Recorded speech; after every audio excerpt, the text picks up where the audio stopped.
रुपौली में अभी वोटिंग हो ही रहे हैं। इसी बीच कलाधर मंडल ने बड़ा दावा पेश कर दिया है। उन्होंने बता दिया है कि इस बार वो चुनाव जीतने वाले हैं और वो क्यों जीतने वाले हैं चुनाव, इसके बारे में भी पूरी जानकारी दे दी है। वो जीत का दावा करते हुए नजर आ रहे हैं और इसके अलावा उन्होंने ये भी बता दिया है कि जब वो जीत के आएंगे तो सबसे पहला काम क्या करेंगे। इतने अस्वस्थ क्यों हैं कलाधर मंडल और पप्पू यादव के बारे में कौन सी बड़ी बात बोल गए हैं, इस पूरी जानकारी के ऊपर हम आपको बताएंगे। इस पूरी जानकारी से आपको रूबरू कराएंगे, लेकिन उससे पहले मेरा नाम है रजत और आप देख रहे हैं जनता जंक्शन। रुपौली का उपचुनाव सभी पार्टियों के लिए नाक का चुनाव बना हुआ है। इधर एनडीए अपना पूरा दमखम दिखा रहा है, उधर इंडिया गठबंधन वाले भी कहीं से पीछे नहीं है। लालू यादव फोन कॉन्फ्रेंसिंग के माध्यम से लोगों को जागरूक कर रहे हैं और कह रहे हैं कि आप आरजेडी को वोट करें, बीमा भारती को जिताएं। और इसी बीच कलाधर मंडल का बड़ा बयान सामने आया है। उन्होंने कहा है कि हम रुपौली का उपचुनाव जीत चुके हैं और जीतने के बाद हम क्या कुछ करने वाले हैं, इसके बारे में उन्होंने पूरी जानकारी मीडिया के समक्ष दे दी है। उनसे जब मीडिया ने पूछा कि क्या होने वाला है इस चुनाव का परिणाम, तो उन्होंने बोला कि मुझे जीतने से पहले ही जब मैं कैंपेनिंग के लिए लोगों के बीच में जाता था तो लोग मुझे विधायक जी कह के बुलाते थे।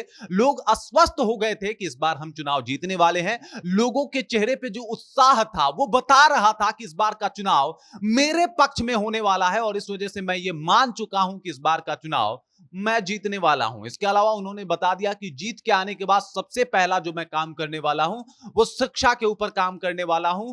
कोई भी महिला कॉलेज नहीं है यहां पे, एक महिला कॉलेज खोलने वाला हूं और डिग्री कॉलेज भी नहीं है, इसके ऊपर भी काम करने वाला हूं। मतलब उन्होंने साफ तौर पे अपना एजेंडा जाहिर कर दिया है कि इस बार अगर वो चुनाव जीतते हैं तो क्या करने वाले हैं। मतलब वो ये मान चुके हैं कि इस बार रुपौली का उपचुनाव जो है वो कलाधर मंडल यानी वो स्वयं जीत चुके हैं। ये उन्होंने कंफर्म कर दिया है। जब बात पप्पू यादव की पूछी गई तो पप्पू यादव पे भी उन्होंने बड़ा बयान दे दिया, कह दिया कि पप्पू यादव और बीमा भारती हमको थोड़े चुनाव जिताएंगे।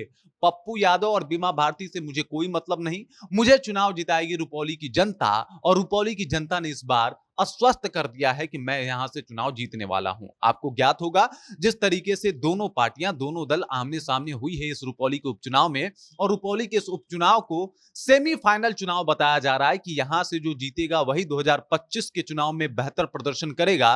तो अब आप समझ सकते हैं कि इससे पहले कलाधर मंडल का इतना बड़ा बयान आना कि हम चुनाव जीत चुके हैं और जनता जो है, हम जाते थे तो लोग हमें विधायक कहते थे। आप समझ सकते हैं कितनी बड़ी बात है, कितना बड़ा दावा है। और अगर यह दावा सच होता है तो नीतीश कुमार तो खुश होंगे ही, साथ ही साथ पूरा एनडीए खुश हो जाएगा। और अगर बात लालू यादव की जाए तो लालू यादव का नाक नहीं बचेगा। मतलब लालू यादव ने अपना पूरा दमखम दिखाया, तेजस्वी यादव को भेजा, जितेंद्र राय को भेजा, उनके जितने भी कार्यकर्ता हैं सबको बारी बारी से उन्होंने भेजा। खुद वीडियो कॉल पे दलित बस्ती में बात करते हुए नजर आए, एकजुटता की अपील करते हुए नजर आए। और उसके बाद भी अगर कलाधर मंडल इतने अस्वस्थ होकर दावा कर रहे हैं तो इसके पीछे का कारण क्या है आप समझिए। नीतीश कुमार भी वहां पे कैंपेनिंग करने के लिए गए हैं, सम्राट चौधरी भी बीजेपी की तरफ से उनके लिए कैंपेनिंग करने गए हैं, चिराग पासवान मीडिया में बोले तक हैं कि रुपौली में कलाधर मंडल जीत रहे हैं और इस बार बड़ी बढ़त के साथ जीत रहे हैं। बीमा भारती वहां से चुनाव हार रही हैं और इसको लेके काफी अस्वस्थ भी हैं कलाधर मंडल। और यही वजह है कि कलाधर मंडल ने यह बड़ा दावा कर दिया कि इस बार का चुनाव वो जीतने वाले हैं। साथ ही साथ उन्होंने बताया कि जनता में जो हर्षोल्लास है,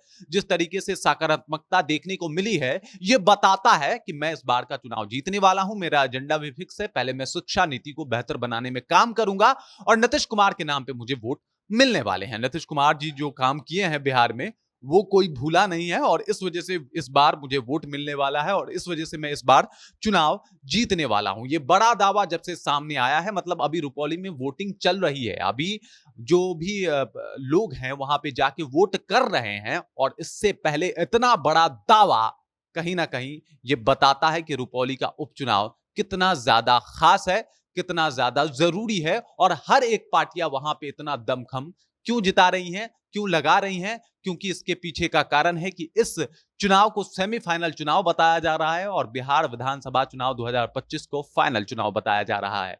बाकी इस खबर को लेकर, इस जानकारी को लेकर और जो कलाधर मंडल ने दावा किया है इस बात को लेकर आपको क्या लगता है?